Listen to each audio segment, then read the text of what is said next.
अष्टलक्ष्मी मम गृहधनं पुरय पुरय नमः।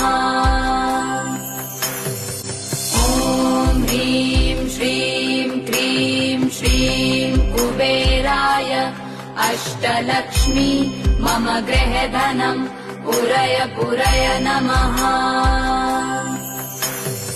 ॐ ह्रीं श्रीं क्रीं श्रीं कुबेराय अष्टलक्ष्मी मम गृहधनं पुरय पुरय नमः।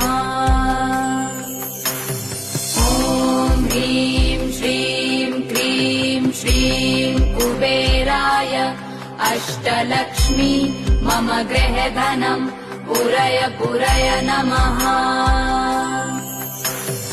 ॐ ह्रीं श्रीं क्रीं श्रीं कुबेराय अष्टलक्ष्मी मम गृहधनं पुरय पुरय नमः।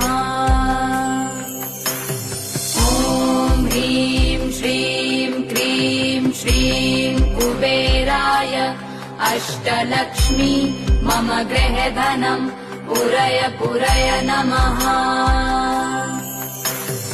ॐ ह्रीं श्रीं क्रीं श्रीं कुबेराय अष्टलक्ष्मी मम गृहधनं पुरय पुरय नमः।